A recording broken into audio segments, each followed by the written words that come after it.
Assalamualaikum warahmatullahi wabarakatuh. Perkenalkan, nama saya Roni dengan NIM 2010 2010 74. Saya kuliah di Universitas Asia Yogyakarta. Baik, di sini saya ingin menjelaskan tentang HIV atau sejarah HIV. Langsung saja untuk mempersingkat waktu.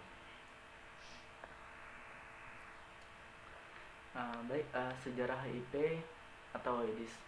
Dan pada tahun 1926 sampai 1946, beberapa ilmuwan menganggap HIV menyebar dari monit ke manusia. Dan pada tahun 1982, para ilmuwan menemukan sindrom yang dikenal sebagai GRID atau Guy-Related Immune Deficiency. Dan pada tahun 1983, dokter di Institut Pasteur Prancis memisahkan virus baru penyebab AIDS, yaitu LAV atau lymphodenopathy atau associated virus. Dan pada tahun 1984, Dr. Robert Gallo dan National Center Institute NCI memisahkan virus penyebab AIDS, diberi nama HTLV. Lanjut. Dan pada tahun 1986, suatu peneliti internasional menyatakan bahwa LAV dan HTLV adalah sama sehingga nama virus diganti menjadi HIV. Dan pada 15 April 1987, kasus AIDS di Indonesia pertama kali ditemukan seorang wisatawan berusia 44 tahun asal Belanda, Edward Hope, meninggal dunia sakit Sanglah, Bali. Kematiannya disebabkan oleh AIDS. Akhir pada tahun 1987, ada 6 orang yang diagnosis HIV, plus 2 diantaranya mengidap AIDS. Apa itu HIV? Human Immunodeficiency virus yang menyerang sistem kekebalan tubuh manusia. Dan apa itu AIDS? AIDS adalah acquired immune deficiency syndrome, kumpulan gejala-gejala penyakit yang didapat karena kekebalan tubuh yang menurun disebabkan oleh HIV. Itu adalah kumpulan gejala-gejala penyakit yang disebabkan oleh kekebalan tubuh yang menurun disebabkan oleh HIV. Lanjut. Next.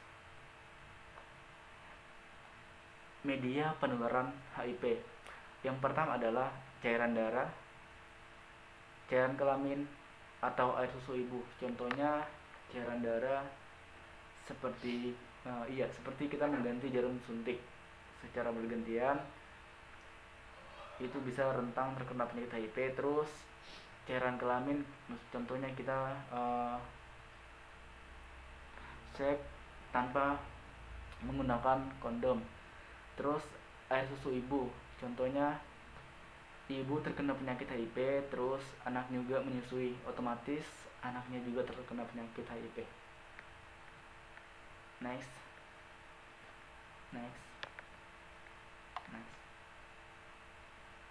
HIV menular melalui, ini adalah contoh HIV menular melalui, yang pertama adalah kontak darah, terus hubungan seks, dan ibu ke bayi. Tadi saya udah jelaskan kontak darah gimana contohnya, seperti jarum suntik, terus hubungan seks seperti tidak menggunakan kondom, terus ibu ke bayinya, contohnya ibu menyusui, contohnya anak menyusui ke ibunya.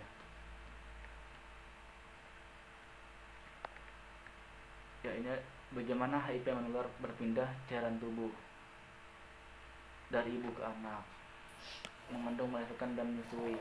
Contohnya tadi saya juga udah jelaskan. tentang ibu ke anak.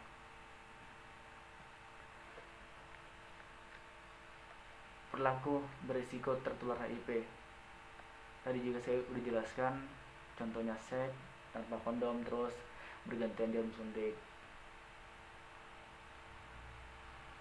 Bagaimana HIV menular melalui darah?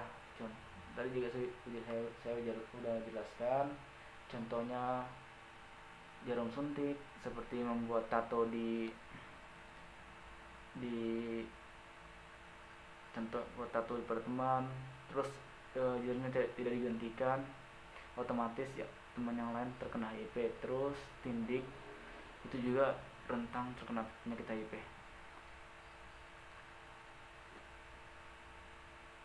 HIV tidak menular melalui contohnya gigitan nyamuk, itu HIV tidak sama sekali. Gigitan nyamuk itu tidak menular melalui nyamuk.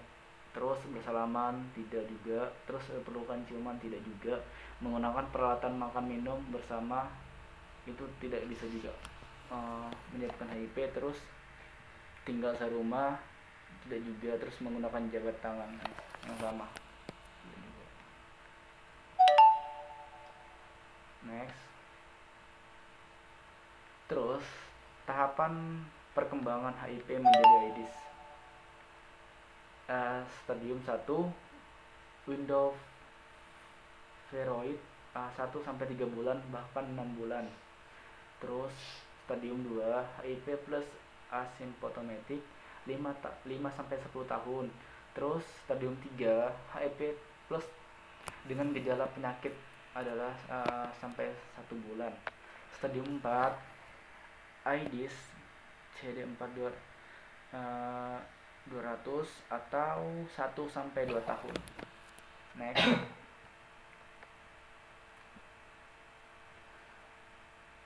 Tahap perkembangan HIV menjadi AIDS.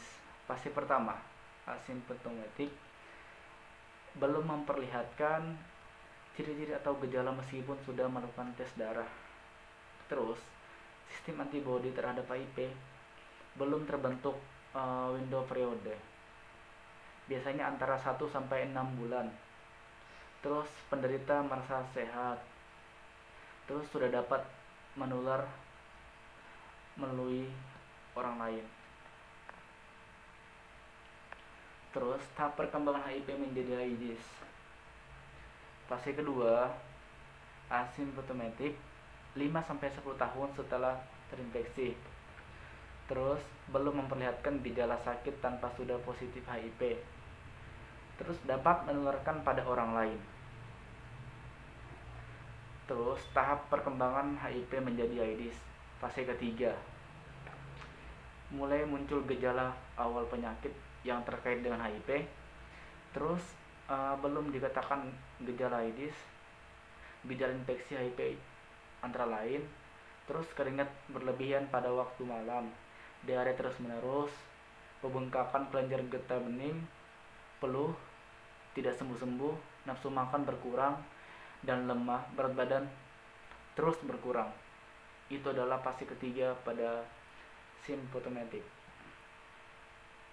Terus tahap perkembangan HIV menjadi AIDS pada fase keempat, kekebalan tubuh sangat berkurang, timbul penyakit tertentu seperti TBC, jamur pada kulit, herpes, infeksi paru-paru, radang paru-paru, infeksi usus, diare parah berminggu-minggu, terus infeksi otak, kekacauan mental, sakit kepala, dan sariawan. Itu adalah contoh timbulnya penyakit tertentu pada fase keempat. Bagaimana tanda orang yang terkena penyakit HIV? Ini yang harus kita perhatikan. Tanda-tanda orang yang terkena HIV tidak ada tandanya. Tanda kasus tidak dapat terlihat secara fisik. Baik teman-teman, ketika kita melihat orang terkena HIV, kita belum tentu tahu dia terkena HIV atau tidak, soalnya tidak dapat terlihat secara fisik. Semua orang dapat terkena HIV apabila melakukan perilaku beresiko. Penderita HIV tampak sehat selama 5-10 tahun.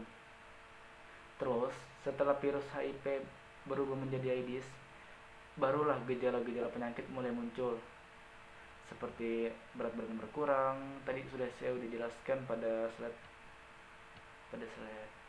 ini, pada slide keempat, kayak infeksi paru-paru, infeksi usus, infeksi otak, atau kacau mental. Next, lanjut. Terus penderita HIV dapat menularkan virusnya kepada orang lain. Mungkin cuma itu yang saya jelaskan, dan kurang dan lebihnya saya mohon maaf. Wassalamualaikum warahmatullahi wabarakatuh. Terima kasih.